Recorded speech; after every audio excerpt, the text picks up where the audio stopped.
okujukira teyavaayo ku kamera naye n'amwendoosinga era bonna ne batugamba nti Seeke gwe yakoze eki endoosinzi nange nenkwatako nentandika kuwagira bakandideeti beenaali kukutandingidi ya Aneti Natayibwa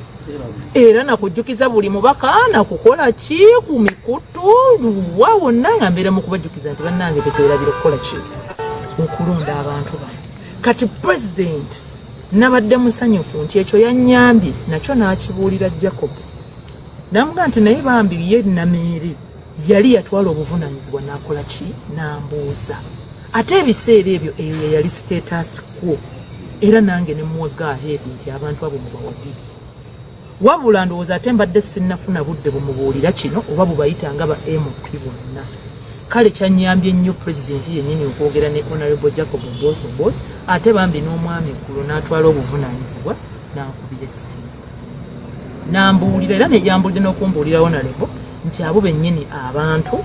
president be yakuwadde okuyambako bagenda kukomawo bakunonoddeyo wa ne Masaka kakati president nabadde nambuulidde nti ate ziri emmotoka ebbiri ze naleka e Masaka baazikuba era yabadde wa kisa nnyo n'ampa $2,000,000 DC bwe yazinteredde dda ku ssimu neyanziza nnyo sebo president kati emmotoka eyabadde nnamu nga yeeri gye twali twaleka ewakewo e Kampala era nnakomyewo nayo bulungi abasirikale ne bamperekera ne bantuusa wano ne bambuuza n'okumbuuza do you feel safe oba tusigalewo baali president be yampeereza okunzija kuba abannona wano e Masaka ne mbagamba no I'm safe nababuuza ku basirikale bange abakuumawo wano ne bababuuza oba bali abantu baali basoose okujjako wano ne bagamba tetwalabako ku bantu wano nti bamunoonya naffe twabiwulira biriwa eyo gye baali masikonvooyi so ne bansiibula bulungi ne bakola ki nagenda olwaleero zibadde essaawa nga 2 ndoza n'eddakiika 2 nenfuna omukisa ow'ekitiibwa president n'ankubira essimu era ne mmwebaza ne mmugamba ssebo wa pulezidenti weebale nnyo nayogedde ne minisita n'aŋŋamba wamukubira ku nsonga zange n'aŋŋamba nti Nameere nze nababuulidde abo gwe ekizibu kyo loyalty ne mmugamba bwe kiri muzeeyi ne mmubulopera n'omulopera nti ensonga zange ez'obululuze wannyamba bazituuma Right Honorable Anita Among ne mmugamba tomanya balina na bingi bye bamutuuma nga nabyo si bituufu era mulaba president lwe yakyala wano chairman we NRM owawa oba yayita chairman esituka n'amugamba nti oyo Anita Among yaduumira bidi ne bawa Nameere abasirikale president n'amugamba nti abo buyinza tabulina Nameere nze namuwa abasirikale nga mwagala kugenda kumenya box era n'amubuuza n'omubuuza gwe wategeera otya nti security ekuuma box ekyuse wali ono nayo ki okolera electoral commission nkuganga alinga abalaga nti era mwali mugenze kugajambula kuteganjula box naye ne musangayo abasirikale abapya so njagala okutegeeza bannayuganda nti abantu bangi abatuuma ensonga zange Right Honorable Anita Among Right Honorable Anita nedda Anita nze namuwagiranga mukyala ne mwagalanga omuntu ayinza okuba bambi alina obunafu bwe naye abadde ne sayidi eyamba era agirina yes ebyo ebifo ebinene bibaamu emitego mingi bibaamu ebizibu bingi naye ng'ekyamazima y'omukyala yo sayidi eyamba agikola ki agirina era ku ekyo tumwebaza in fact kambasese bannayuganda nabadde njogera ne Honorable Jacob Mboso naŋŋamba nti naye yali awagira Anita nga president tanamurecommendinga naye yennyini yali awagira ani like we all knew nti Seeke gweriise era tewabaddewo buzibu bwonna naye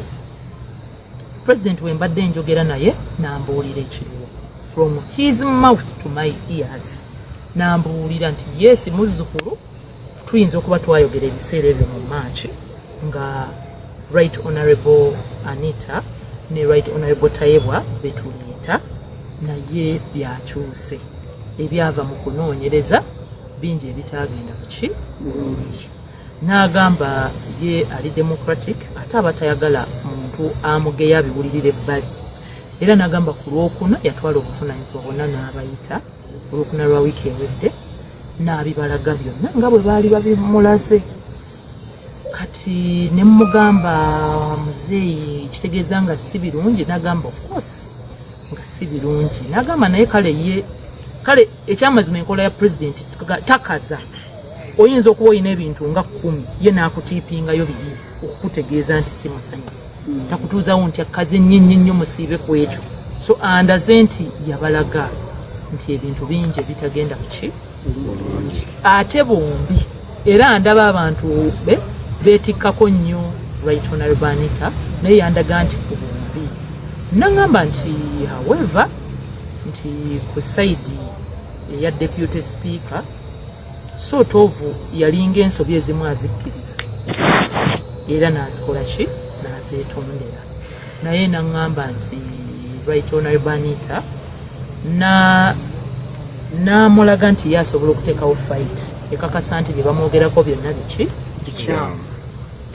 so ne mugamba ekitegeeza kati n'agamba nti ye nga president yarecommendinga si kutukaka yarecommendinga erinnya lya Honorable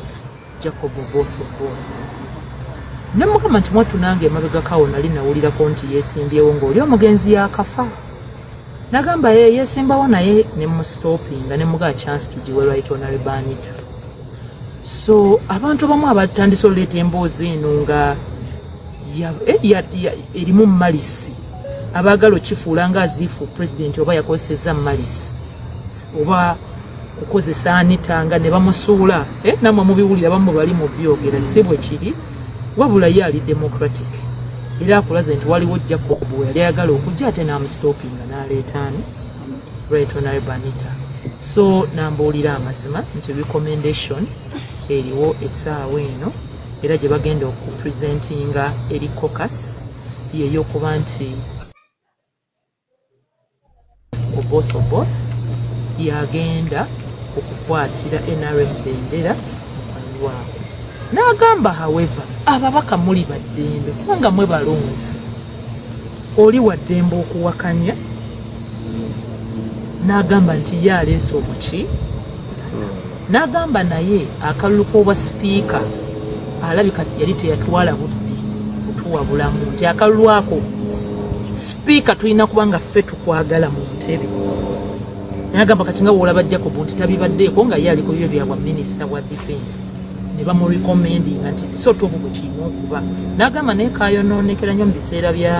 Right Honorable Oulanyah Omugenzi versus Right Honorable Kadaga nti awo abantu we baakafuuya ddala nga buno obululu obwa ffooni mu byalo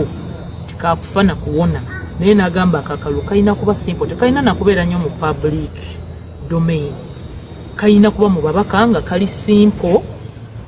nga n'omuntu nti okangeze magi ng'ono nga mubaka banne be balina nokimuteekamu n'agamba buli lw'okayingira akalulu ka sipiika nga gwakaagala oli bound okukoleramu ensobi n'okukozesebwa kati n'agamba nti n'olwekyo Honorable Oboth ye bwe yakolako recommendation n'abaseeka abamu ne bagenda maaso ne bawagira recommendation eyo naye officially era it has been laid on table then n'atugamba nti however those who feel like tebaagadde kutambulira wamu naye basobola okugenda mu ki maaso naye n'agamba ennono eyaffe ye NRM twalibadde for purposes of teamwork n'okukendeeza ku budde tugenda naki n'ekyo tugenda n'ekyo ne tukitwala nti kati oyo yaaliwo nabali ne babeera useful in other ways so of course nekanzeemu ne mugamba nti kakati olwo kiba kitegeeza nti bano balina investigations ebimu bye zaalaze nga bibakwatirayo nagamba yes of course ate kino ekisanja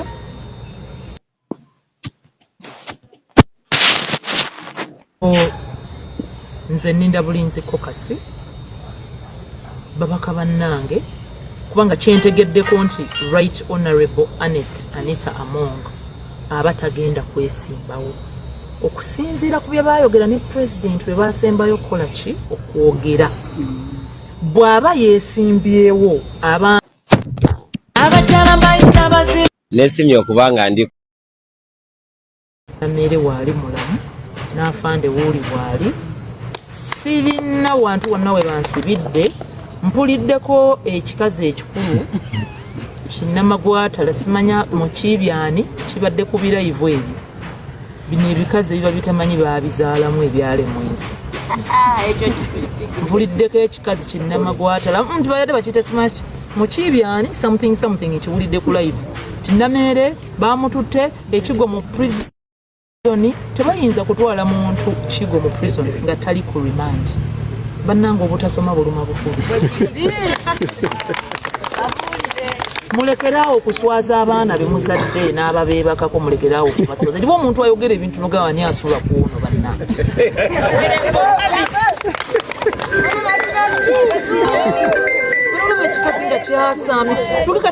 prison, let me tell you, a prison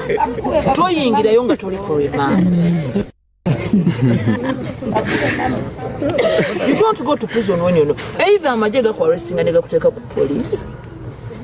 oba detention centers oba nga byokoze bikwatagana n'ebyokulwanyisa awo bakutwala mu detention ezaabwe ez'amaje. Mulekerawo okwogera ebintu kaka eggwanga lino temusirwaza abaana baffe bakula bukuzi wakati omwana ayinza okiwulira ye n'alowooza nti ekyo kikola kisoboka. Mwagala nnyo okubalaba ndi musanyufu nnyo nti buli wiiki mbawaayo ekyokwogerako naye bwe muba mwogera ebintu bye mutegeera ate bali abaana mujja baleetera obuzibu. Nalabyeyo ayagala okwewaana nameere baamukubye ne bamusika enviiri oli omusirikale gw'oleetera obuzibu oli omunaku w'abandi gwe baatumye masiikini yamu gwe baatumye ebintu ebyekiyala gw'oleetera obuzibu buli w'olemerako nti alina kyeyakosezza nange. It is untrue. Omuntu gwe balwanaganye namwe oba abantu be balwanaganye be ba foot soldier ababadde beetoolodde emmotoka ye yange n'omusirikale ne papa ng'ate nabo babadde baagala sooka kutegeera mmwe baani naye nga oke gye byaggweredde nze we bantuusizza ne beetonda bo abanzije eno bo ne bagenda kubanga empigi bano babatabukidde empi ne zivuga nengenda mu mmotoka y'abano president be yantumidde tuba tutuuka e Kampala ne babaako we bapaakinze nina bye nabadde njagala okugula nembigula kugenda nabyeka bali ne beetonda ne baga honorable bebatukkirize tugende naye tuyasole kale ng'omukulembeze ate tolemezaamu naddala ng'otegedde nti oli bamukozesezza buki fortunately bano bo ne bantwala ewaka era buli kimu ne kigenda nga nothing wadde n'okuyingira geeti yange ng'oggyeko main geeti ya Mirembe Villas yokka gye bayingidde ne bandeka bulungi nnyo. Baŋŋamba essimu eyo tetwagadde nnyo obeere nayo kuba tetumanyi oba waliwo abalala bakyaza nnyo obukodyo using it to track. Essimu ne bagitwala ne bakomawo enkeera nga bwe mbannyonnyodde n'omusirikale ne bamuzza. So bambi mbadde mbawabula mulekeraawo okubuulira abantu ebintu ebyobulimba. You look very stupid. Abamanyi ekituufu ekyabaddewo baba balaba nga ogamba internet si buli kiseera nti kyakwefuula miswaso. Internet esobola okubeerawo ng'abantu mubabuulira amazima buli omu story n'amanya ntuufu n'afuna judgment ye nga kyafunye kyekituufu. Ekirala nsaba okuwabula abantu ababadde beetisse omwami wange nti olw'okuba yagambye yesiwa NRM ekyo kituufu nnyo ne president yakimanyi. President yali omugenyi omukulu ku mukolo gwaffe nze ne Papito nga Papito ampasa. Yatutumira omukyala Right Honorable Third Deputy Prime Minister Rukia Nakadama ye Sajjati yali. Bwe twamala okuzaala baby n'atuma Honorable Namuganza n'atutwala ekisozi. Papito n'amubuulira amazima nti nze muzeeyi mu NRM mpagirayo ne mukyala wange. Ate neera mukyala wange ye yannyamba nannyinnyonnyola ebirungi byo. Tebaali baatulaga nti oli mubi, oli mutemu, oli kiki, naye kati nategeerera ddala obulungi bwonna butegeera. Era Papito n'amubuulira nti nze mpagira ggwe naye nze siriwo NRM. Era bajja wano nga bawandiika yero buuku biki Papito ne mukamyufu nze teyannonda yagaa sironda kulwa kibiina kyo yannonda mukawamu ng'ali very clear tuve n'aleemu tulaba mulimu ababbi bangi tulaba mulimu bannakigwanyizi so he is very open era tewewuunya nti kakati ate bawannamere n'agamba kimpulira bamu mutandise n'okugattamu ebigambo byo awo tewabaddewo kipya bannange mutuule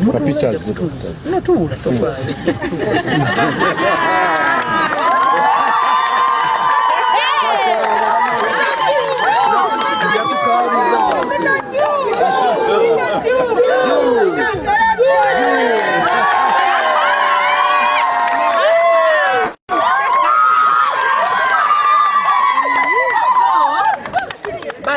banyaba abalungi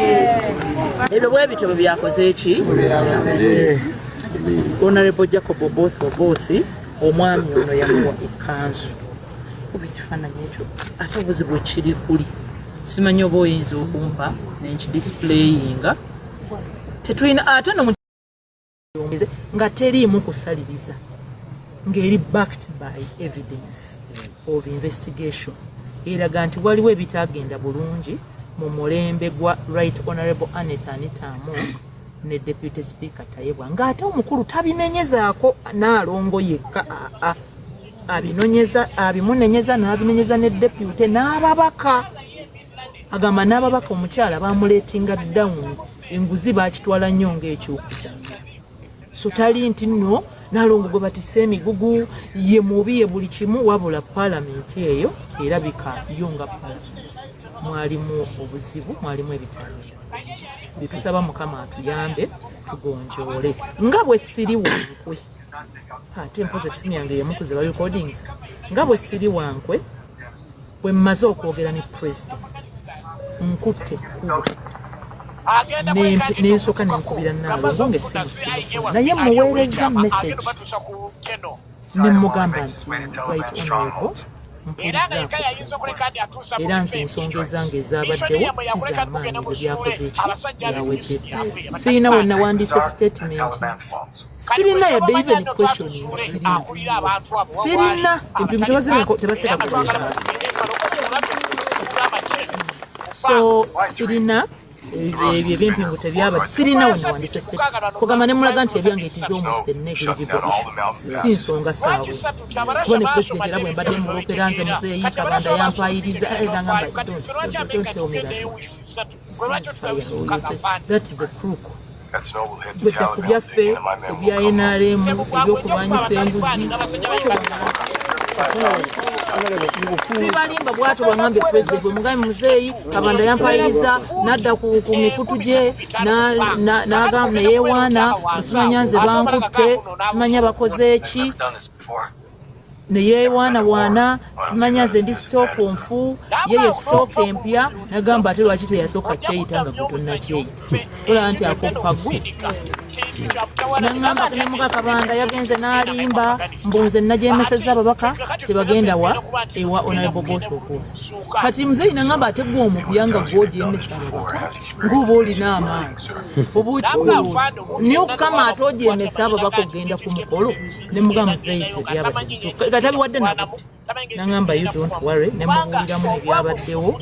nangamba no waliwo era naye nangamba nga Honorable Jacob omwami tewabaddewo joint security operations kati balabika bano ababi bakozeseza advantage ne babako bye bakuwaayo naye ebyo tofaayo kasita omwami yanfuna omutabani yamuse omutabani yanfuna ngamba nga mukambwe ennyo nagamba omutabani yanfuna nga mukambwe ennyo ng'anyiize nti mukyala we bamututte kumutta ne mugamba nedda tebajja kutta mukyalawo era nembabuulira ekyokukola nemugaira muzeeyi tebakola era ndifayina bulungi nnyo ndina masiko nangamba beera mu mirimu obeere mu bya NRM obeere mu byoku advocacy against corruption abantu babuulire ate babuulire ne NRM omukozi nagamba paalamenti eyise ebadde tebuulira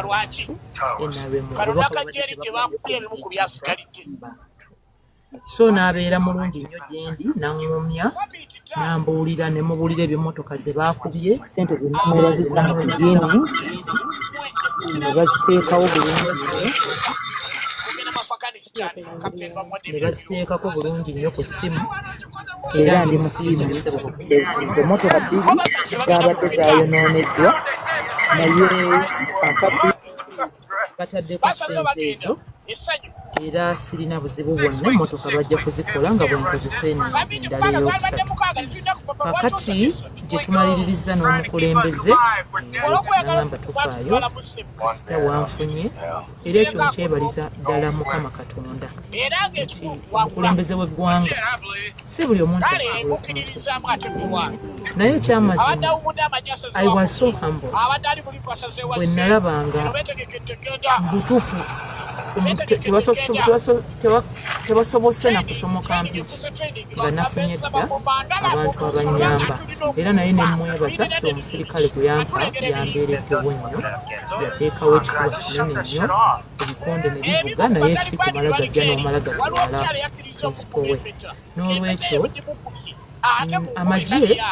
sijja kugamanya wanze saabako spokesperson w'amagye nga zeneye n'ayambala ekintu ekyakolwa e Masaka mwamuwulireko spokesperson w'amagye kabeere spokesperson wa poliisi kabeere owawano kabeere General MK tekuli muntu yenna wa buvunaanyizibwa tekuli muntu yenna wa buvunaanyizibwa